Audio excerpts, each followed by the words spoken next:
Good morning.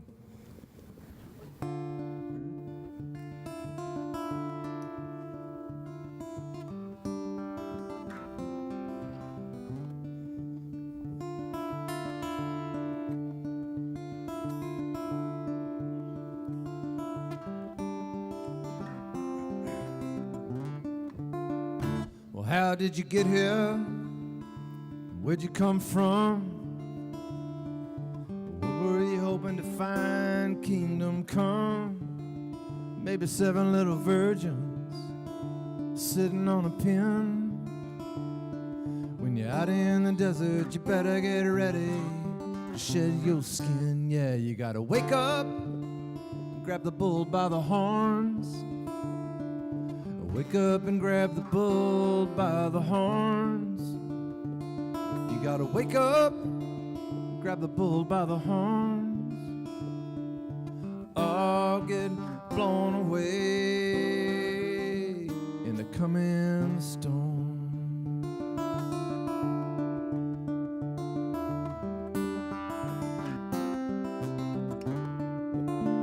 Do I have your attention?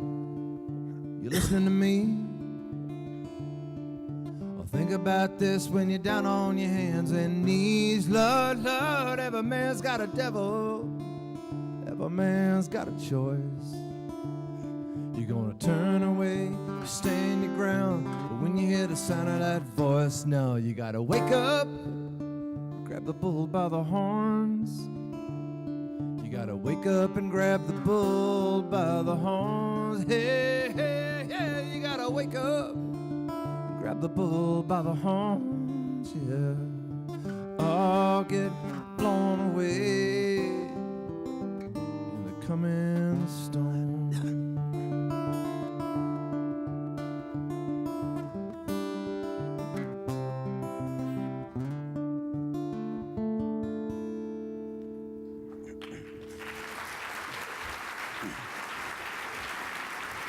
Thank you, Darden.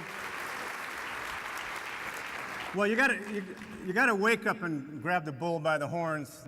As you know, I'm DJ Stout. I'm really excited to do this program with my good friend Darden Smith. It's one of the most talented singer-songwriters in the Southwest, and so it's really exciting to do this with Darden. So I just wanted to say that what we're going to be talking about today is the importance of place.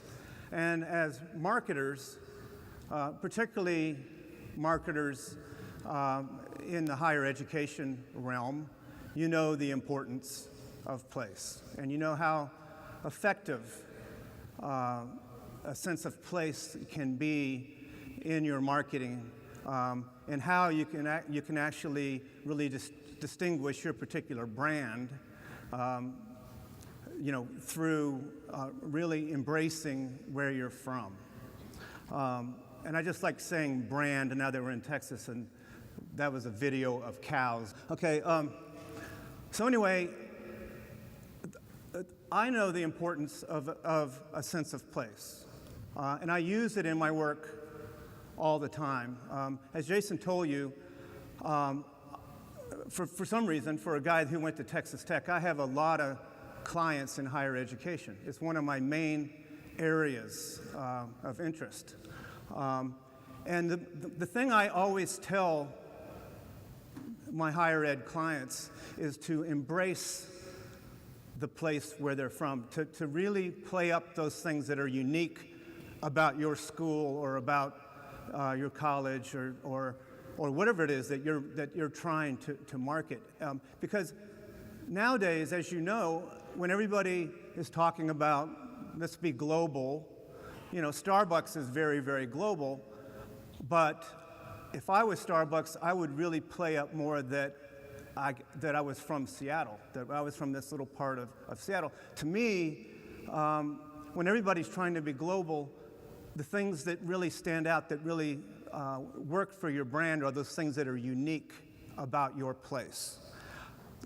The place that's important to me, being a 6th-generation Texan, is this place right here. And as you know, that's the state of Texas. By the way, Darden and I have been, how long have you been here, Darden? In Texas? Yeah. Well, I'm a little over 50, so that would be a little over 50 years. Yeah. Darden's from a little town, kind of north. Between here and Houston. Yeah. Brenham, Texas. Brenham, Texas, and they're known for ice cream. Yeah. So if you And ever baseball. What else? And baseball. Baseball, but mostly ice cream. And me. Yeah. I'm from there. They're known for that. But, So Darden and I basically have been in Austin long enough that we own this town.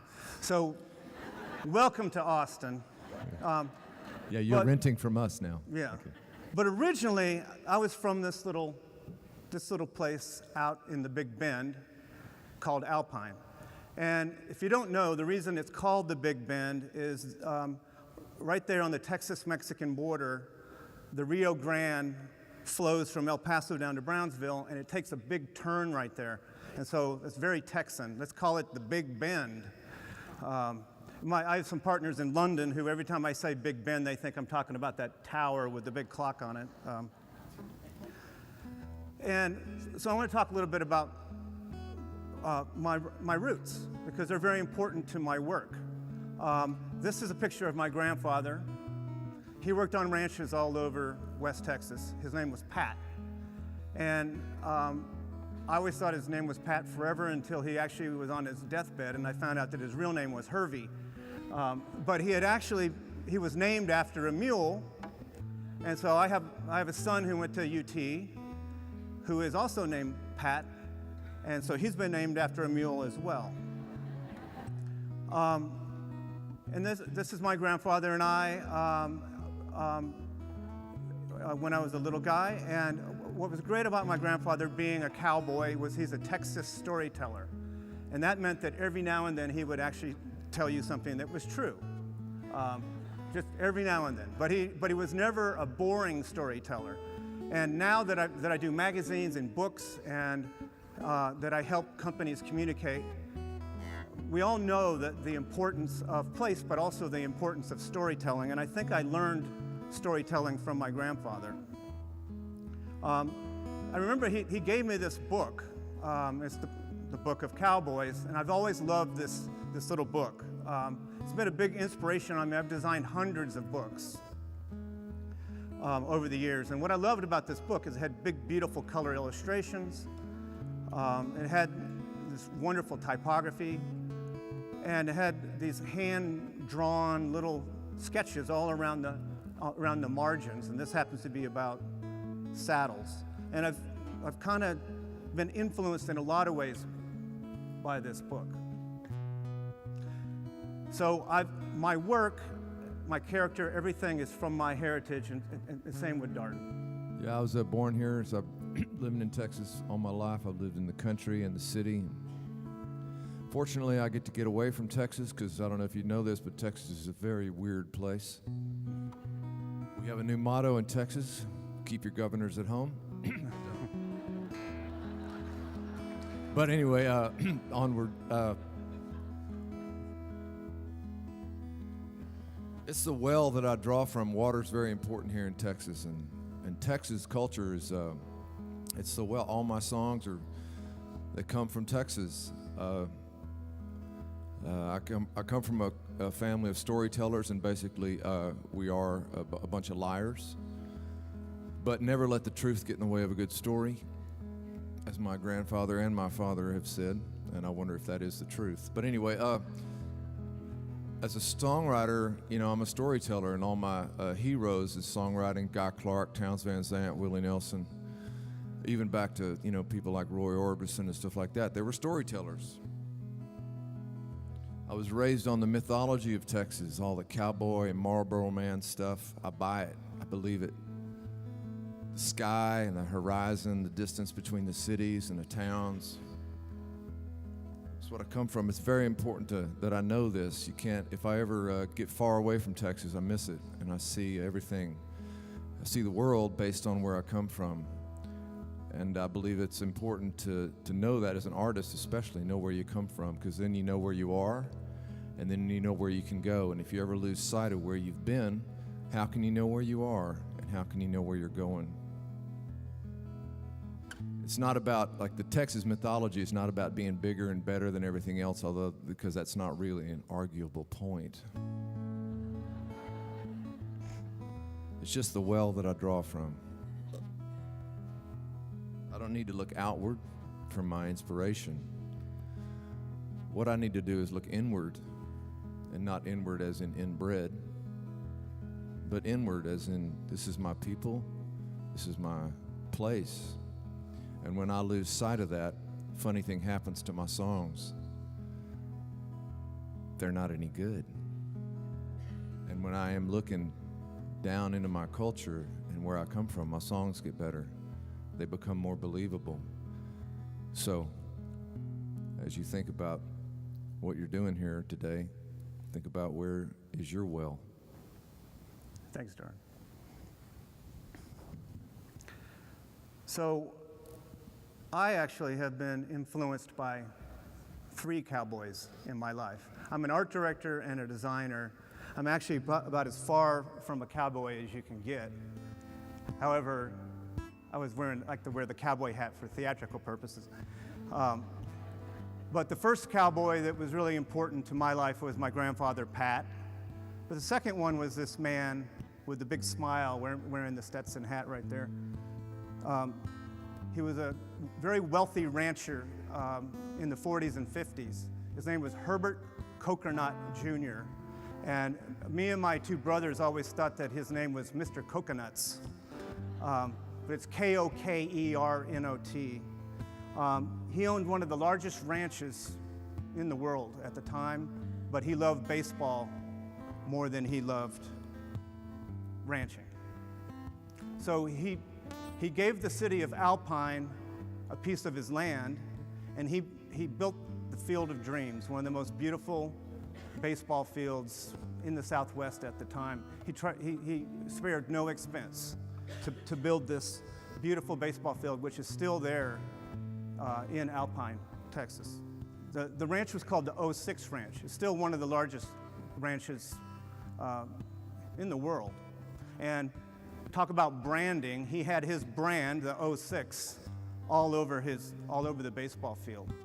Mr. Coconut, or they called him Mr. Herbert, was very, very kind to his players. It was a semi-pro baseball team called the Alpine Cowboys, of course. But he was very kind to them. He paid them very well, and he also would hire them on the off season, and they would work on the ranch. A lot of these boys, like my father, were from very low-income families and had no ability to go to college. So this is a picture of my dad when he was 19. His team had won the state championship here in Austin, actually, at Dish Falk Field. And he broke the high school strikeout record at the time. It was 21 strikeouts in a game. And Mr. Coconut had him come to Alpine where he played baseball, and then paid his way through college. He went to Sul Ross University there and ended up getting his master's. And I wrote about this in a book. The book happens to be called The Cowboys. And we had a book launch event. I've designed, like I said, hundreds of books, but this was the first book I ever wrote, and it was very personal because it had to do with my family, and it had to do with my dad. So I had this big event in Alpine, where I was born, just on the other side of the left field fence there at Coconut Field. And the mayor came. He welcomed all these ex-players from the 40s and 50s who all came to Alpine. And what that did was it brought me back to my roots. So this is, and I learned about my family in writing this book. And I was so glad to go back and learn about my family. So this is my dad and my mom on one of their first dates in the Big Bend National Park. Shine so bright under the light, a homecoming queen on a Friday night, and I wanted to be your man. You went your way and I went west. My darling, understand.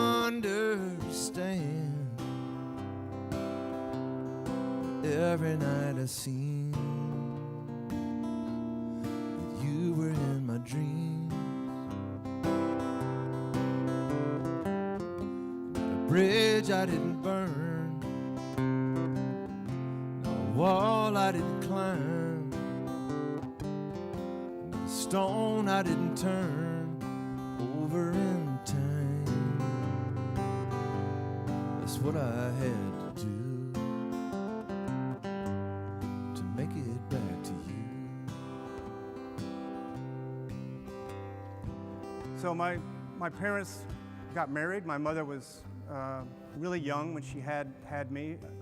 I was born in a little bitty hospital there in Alpine. She was about 19. My father, after his baseball career, joined the Marine Corps, and I ended up moving every single year of my life. So I've kind of lived all over the country. But Texas always stayed with me. So there's a picture of me, my brother and I at my grandparents' house. The fact that I was from Texas became part of my personality. And time marches like the band at a homecoming queen when I held your hand in the bright light and whispered your name. Young love, it might grow cold, but deep down in my soul I will always carry your flame. Every night it seemed you were in my dreams. Not a bridge I didn't burn, not a wall I didn't climb, not a stone I didn't turn over in time. 'Cause that's what I had to do to make it back to you. That's what I had to do just to make it back to you.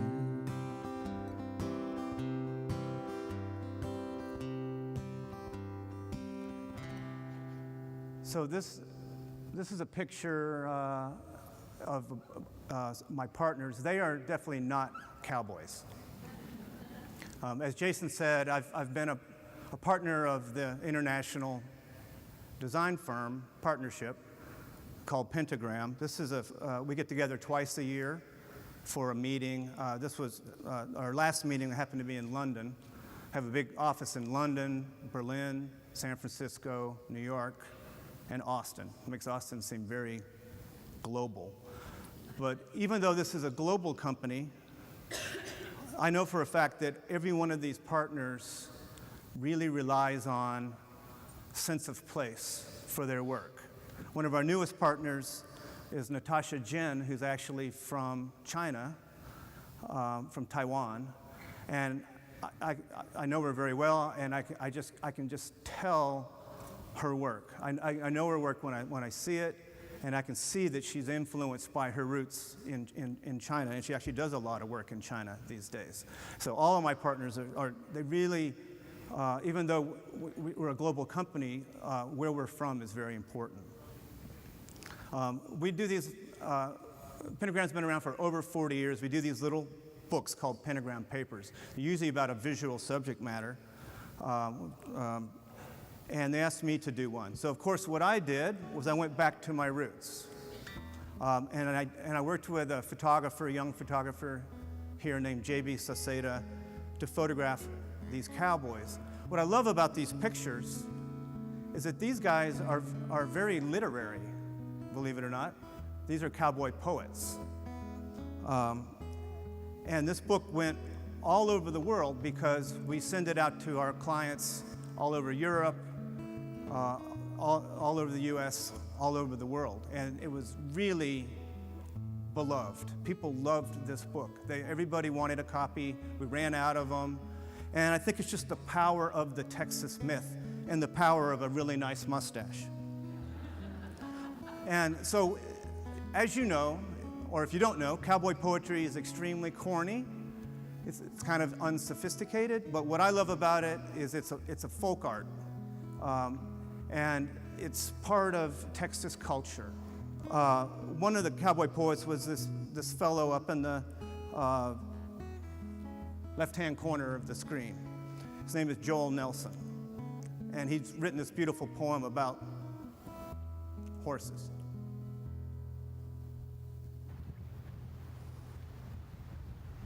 I have run on middle fingernail through Eolithic morning. I have thundered down the coach road with the revolution's warning. I have carried countless errant knights who never found the grail. I have strained before the caissons. I have moved the nation's mail. I've made knights of lowly tribesmen and kings from ranks of peons. I have given pride and arrogance to riding men for eons. I have grazed among the lodges and the teepees and the yurts.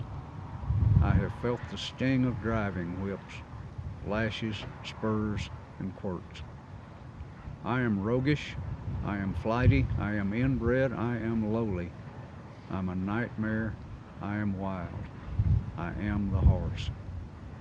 I am gallant and exalted, I am stately, I am noble, I'm impressive, I am grand, I am the horse.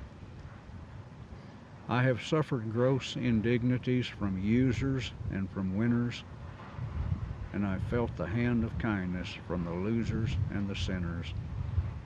I have given for the cruel hand and given for the kind, heaved a sigh at Appomattox when surrender had been signed. I can be as tough as hardened steel, as fragile as a flower. I know not my endurance, and I know not my own power. I have died with heart exploded neath the cheering in the stands, calmly stood beneath the hanging noose of vigilante bands. I have traveled under conqueror and underneath the beaten, yet I've never chosen sides. I am the horse.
Thank you, Darden.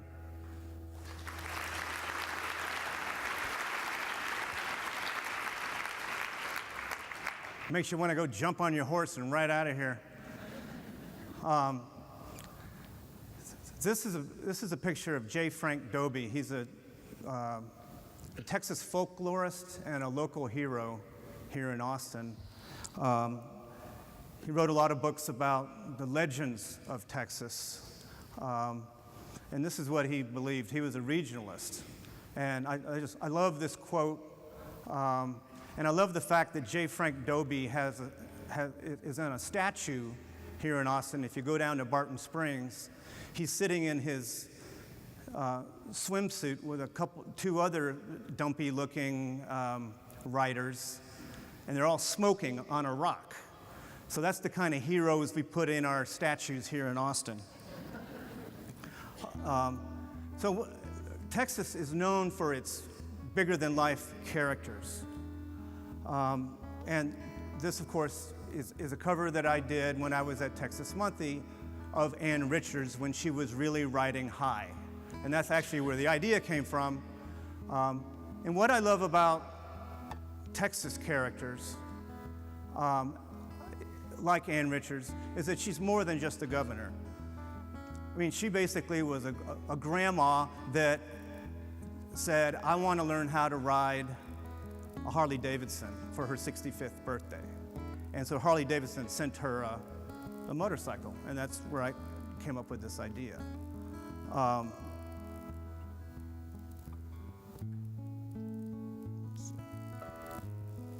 And I also love big hair. This is a photograph of me, believe it or not, during this photo shoot. What happened was, long story short, Ann Richards could not actually pose for this cover. So we had the leather outfit made, and we found a motorcycle. It wasn't her motorcycle. And then we photographed a body double and then stripped her head in there. This was very early on, before Photoshop, and it caused a big stink. So what happened to your hair? That's not a body double for me. So, but I would always run into Ann Richards at this little Mexican food place that's no longer here, Las Manitas, and she would always say, DJ, you gave me the sexiest body on that cover. Thank you so much. I wish I had thighs like that, but she had that kind of personality. And this is another sort of best-selling cover when I was at Texas Monthly that also played up the Texas myth. This was actually a story about this famous Texas Ranger from Alpine named Joaquin Jackson, and it was about how he quit the force because Ann Richards was forcing women into the ranks of the Texas Rangers. But the power of this cowboy image overshadowed the actual story. And so people bought it, and a lot of people never read the story. They just loved the photo. And it shows, the power of the Texas image. I love all those legends, and I embrace them like this is what I call the Texas brag. This was a 20th anniversary cover that we did where we called it Planet Texas.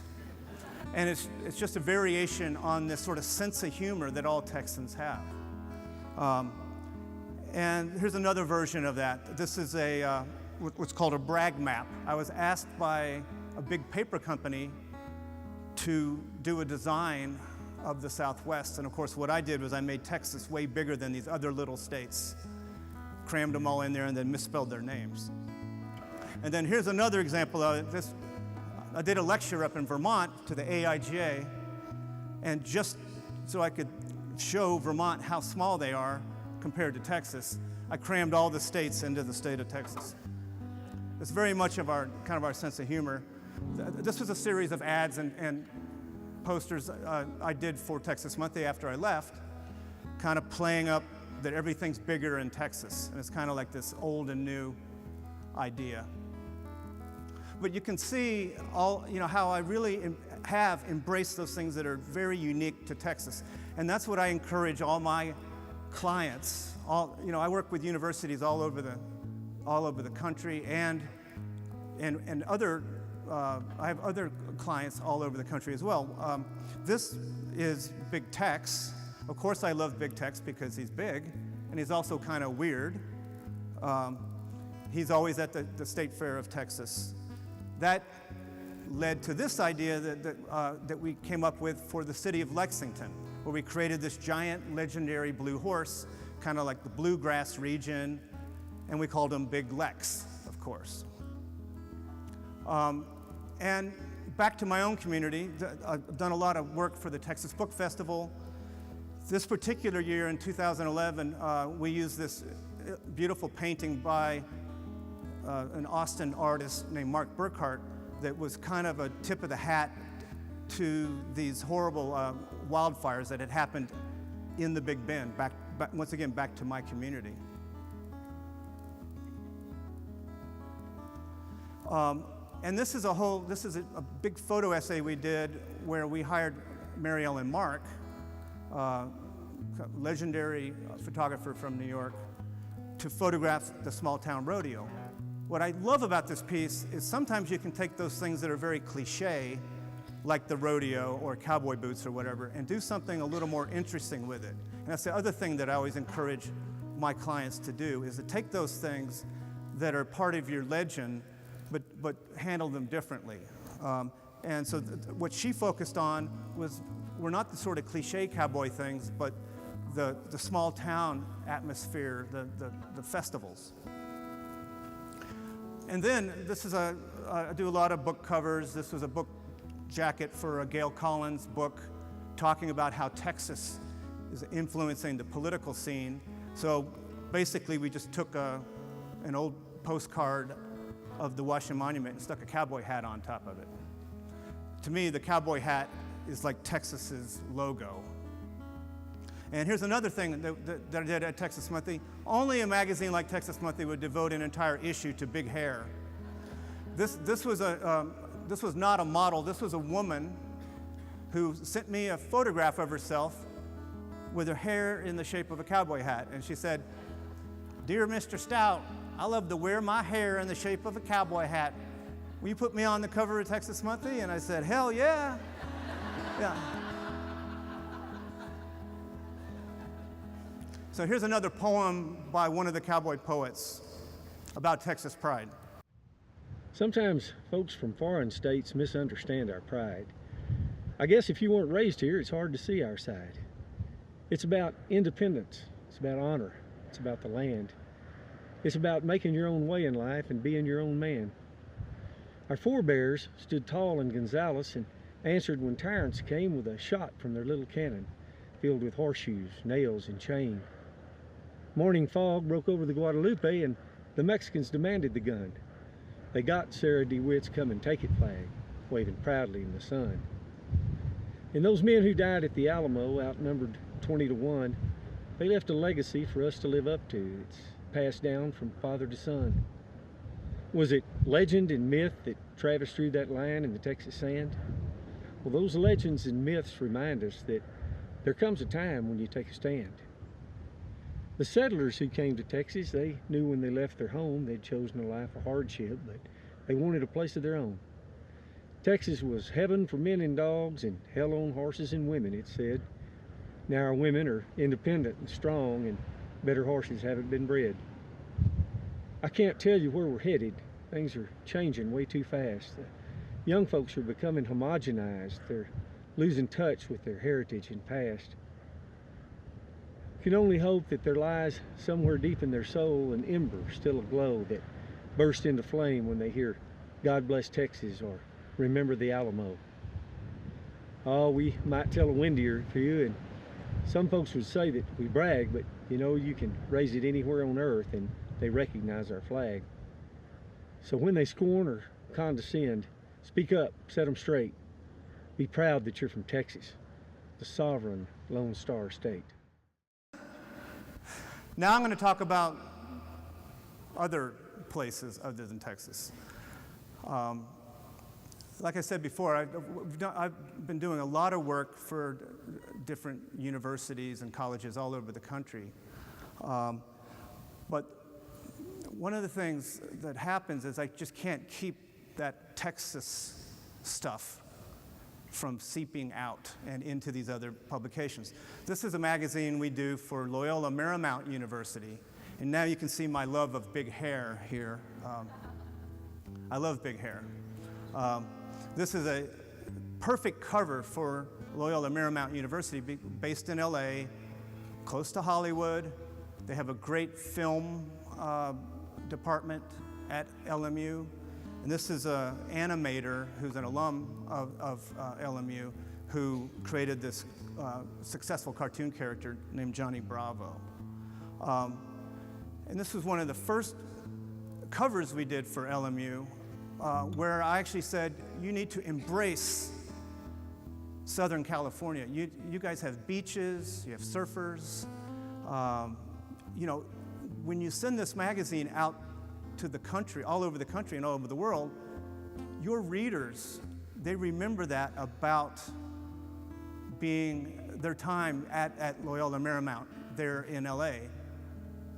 You need to remind them of that, and you need to embrace that. And at first they said, well, DJ, we can't put surfers on the cover. This is a serious magazine about an important university. And I said, no, yes, you can. Look at these guys. They're really handsome surfer.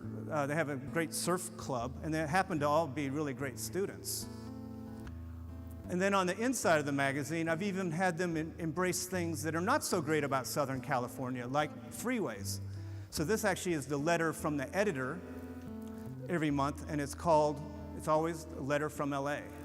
And so, you know, go ahead and put negative things too, but make it about your culture. And this was a really great story that they did about how the tuna industry really changed Southern California. The tuna originally was just thought of as a throwaway fish, like a trash fish, and then it just really completely changed Southern California. But there's some problems with the tuna industry, so the cover folds out like that. And this is a magazine that we do for Drexel University on the other coast in Philadelphia. It's a research magazine where we focused on this important collection of these insects that are all from Pennsylvania. You see where I'm going here is that I constantly preach to my university clients to really do things about your culture, about your traditions. This was a magazine we did for Texas A&M where they were doing research about how to save old country churches. And so we showed these wonderful churches, a lot of them very close to College Station. For Loyola Marymount, again, this is actually Loyola Law School, which is a separate campus. It's based right in downtown LA. And so they kept talking about how they were so close to all these great law firms, and so that these graduates could actually work for these law firms. So once again, we're celebrating place. We're celebrating how close this university is to all these really great law firms, and we pointed that out in the photograph.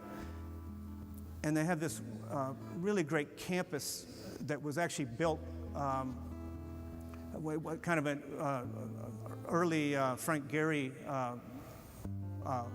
campus, and so we showed that. Once again, celebrating place. This is a cover we did for St. Mary's University, which is up in the Bay Area,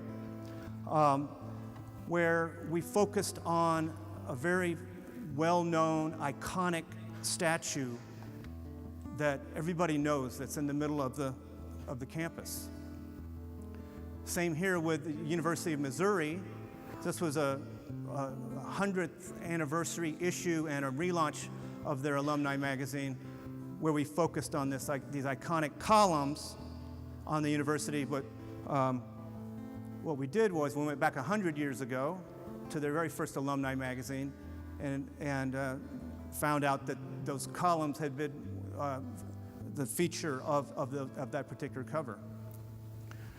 And here's, skip. Okay, this is a magazine we did for Auburn Magazine, where we featured their football mascot, that whenever at the beginning of the game, this eagle flies out over the field. This is a football crazy school, and everybody that goes to Auburn likes to say War Eagle, so this actually is War Eagle.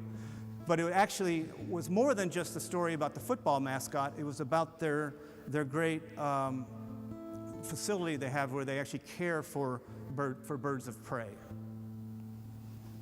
And same here with, this is a cover we did for Tulane University, where we played up one of the symbols. To me, the fleur-de-lis is like the Texas star or a Texas cowboy hat. So we really encourage them to use that symbol. And this is a story we did about all the film industry that was really burgeoning there in New Orleans. This is a piece we did for USC. We actually did a new identity for USC, but we also did this capital campaign piece, which actually brags about 100 great things about the university. So I always encourage my clients to brag about their schools. This was Vanderbilt bragging about one of their famous authors, best-selling author James Patterson. Northwestern, we convinced them to brag about Stephen Colbert, who went to school there, who actually was not a very good student, but we still convinced them to brag about him anyway. And same here for the University of Colorado, where we got them to brag about Robert Redford, who actually went there for a baseball scholarship and actually got kicked out in the first semester for drinking. He did okay. He did okay. He did okay, though. And then we've done this whole campaign for the University of Colorado in Boulder, using the tagline. There's a whole branding campaign. The tagline, "Be Boulder." And when we first suggested this to the university, they thought we were insane, because they'd been thinking of all these very wordy taglines that were basically what I call just small mission statements that nobody can remember. And we were like, what is the University of Colorado in Boulder, what is it all about? It's about the city, it's about the place, it's about Boulder. Because Boulder, as you know, is a state of mind. Sometimes it's a foggy state of mind because you can smoke a lot of pot there. But this has been very successful because it focuses on the place. And it works in two ways. Be bolder in research, be bolder in your attitude and going to school. And then this was a cover we did for a magazine in this little town of Granville, Ohio. That was the whole issue was about the future of the world. But then when you focus on it, it was about Granville, about this little town where Denison University is. So it's very interesting to me that we're doing this on Veterans Day, and Darden's going to talk a little bit. So I have a program called Songwriting with Soldiers, and what we do is, as they talked a little bit before, we do retreats, 3-day retreats, and we pair professional songwriters with wounded soldiers, and we let the soldiers talk, and we take their words and we write songs with them. So much the same way that DJ talks about your sense of place, what we bring is ourselves, we bring who we are, and they bring their selves. We bring our community, which is songwriters, to their community, which is soldiers and veterans. We're not asking them to be different, we're asking them to celebrate who they are. We're going to celebrate who we are, and we meet in the middle and we create something that wasn't possible until we connected in this way. It's been an amazing project, and I'm very proud to be here on Veterans Day to do it, to talk to you about it. But it's been an amazing thing. But the best part is that I don't have to be different to do this. In order to do this kind of work, I have to be more myself, not different. That's the whole point. So, as I said before, Darden and I are really great friends. I've done a lot of design work with Darden. This is his newest album called Love Calling. It's not a very lovey-dovey image on the cover. It's real, though. That's real. Speaking of Veterans Day. And so Darden's done a lot of interesting projects. So one of the projects that we worked on together was what Darden calls a dramatic song cycle. Go ahead. Yeah, there was a marathon. Marathon's a little town out in West Texas. It's a whole region. The Marathon region is just north of Big Bend. And I wanted to write a song cycle about this part of the world. So what I did was I pulled images, some James Evans images, and a book that DJ actually designed. And I go out there a lot at the Big Bend, and I wrote this song cycle to tell the story of a man wandering around in the desert out there, and turned it into a play. The play was seen by, I think, maybe a total of 75 people over a couple of weeks. It was a big success. But the great thing is that we were celebrating where we come from, and we used images. We collaborated with a photographer, Kate Brakey, to make a book, taking the images and pairing them with photographs. Kate's actually from Australia, but they tell me that Australia looks a lot like Texas. So she gets it. These photographs are from America, but she totally gets the West and the desert. So DJ and I then collaborated. I sent Kate the lyrics, and she sent me back the photographs, and then we put it together with DJ and his team. It's been one of the most interesting projects I ever worked on. But what I think is really great is then once again, marathon is actually a marathon away from Alpine, where I'm from. And so this cycle of just coming back to the Big Bend, and even though Darden and I own Austin, we're continually drawn out to the west and also to, all over Texas. All right, so thank you very much. Here we go.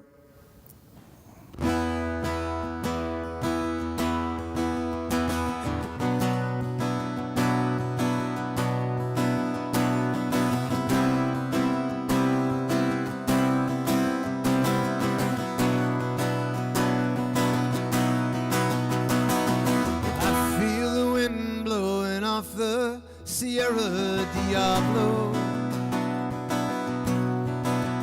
and I'm wondering if I could fly away on the wind blowing off of the Sierra Diablo.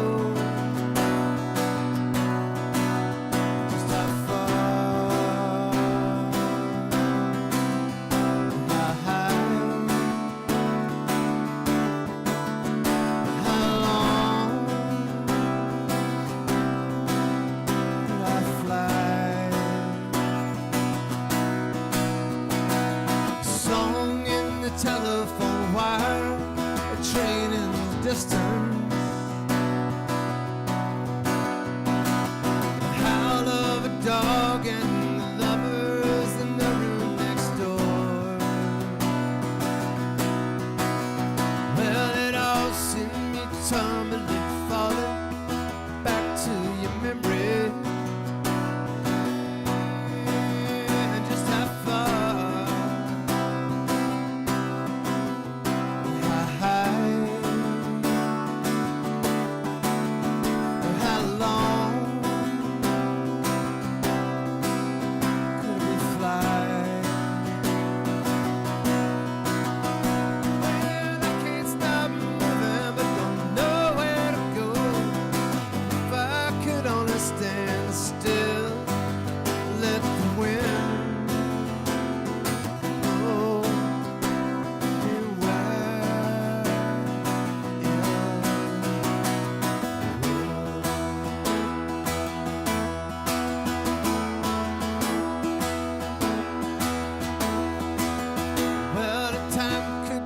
back the dust on Sierra Diablo.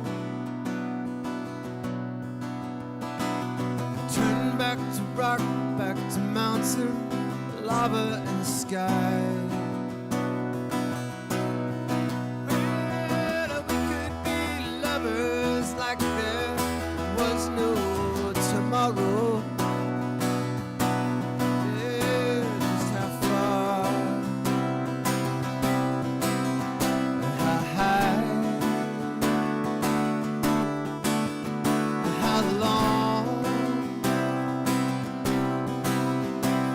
Fly.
Thank you. That was